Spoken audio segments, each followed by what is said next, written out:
নমস্কার বন্ধুরা, আজকের রেসিপি একদম ইউনিক ভিন্ন স্বাদের চিঁড়ের পরোটা। চিঁড়ের পরোটা বানানোর জন্য যে চিঁড়েগুলো একদম হালকা সেই চিঁড়েগুলো নিয়েছি। যেগুলো একটু মোটা সেগুলো অসুবিধা নেই, কিন্তু বেশিক্ষণ ভিজিয়ে রাখতে হবে।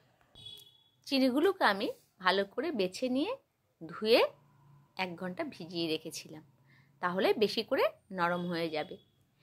আমি এটাকে খুব ভালো করে পেস্ট করে নিয়েছি চটকে, আর তার সাথে নিয়েছি 2টো বড় আলু। যার যেমন পরোটা হবে তার সেই রকম হিসেব করে নিতে হবে। আলুর সাথে চিঁড়েটাকে ভালো করে আমি মেখে নেব। আর এটা কিন্তু একটু নরম হয়ে থাকবে, তার জন্য আমি নেব আটা। আমার যতক্ষণ না এটা একটু শক্ত ডো তৈরি হচ্ছে ততক্ষণ আমি আটা দিয়ে এটাকে আমি একটু শক্ত বানিয়ে নেব। এবার তার সাথে আমি যেগুলো নেব সেগুলো হচ্ছে হলুদ,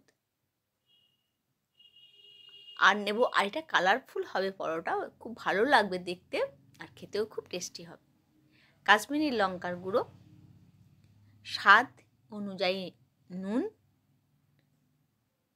আর নেব কাঁচা লঙ্কা, লাল আর সবুজ কাঁচা লঙ্কা নিয়েছি যাতে এটা কালারফুল লাগে দেখতে। আর নিয়েছি ধনেপাতা কুচি, শীতের ধনেপাতা কুচি যাতে দেবেন তাতে স্বাদ আরও দ্বিগুণ বেড়ে যাবে। আর ময়দাটা দিয়ে আমি এটাকে একদম শক্ত করে নেব। আর নুন মিষ্টি সমান করার জন্য নিয়েছি আমি চিনি, আমচুর মশলা নিয়েছি, আর সুগন্ধি করার জন্য নিয়েছি হিং। আপনারা গরম মশলাও দিতে পারেন, ওতেও গন্ধটা খুব সুন্দর আসে। এবার দিয়েছি আমি ঘি। ঘিটা দিয়ে এটা আমি খুব ভালো করে মেখে নেব। তো আমি খুব ভালো করে এটাকে মেখে নিয়েছি। এবার মোটা মোটা সাইজে আমি লে বানিয়ে নেব। ওইগুলো কি করতে হবে, একটা লে থেকে আমার 3টে 4টে করে কিন্তু পরোটা বানানো হবে। তো কেমন করে 1টা থেকে 4টে বানানো হবে সেটা আমি দেখিয়ে দিচ্ছি। এইভাবে বেলে নেব। প্রথমে স্ল্যাবের উপর বানালে খুব ভালো হবে, জায়গাটা একটু বড় পাবে। আর এইভাবে এটাকে আমি করে নিয়ে, যার বাড়িতে যেমন সাইজের আছে, আমার এই ঢাকনাটা একটা সাইজের, ওই জন্য এই ঢাকনাটা দিয়ে আমি এটাকে কেটে নিচ্ছি।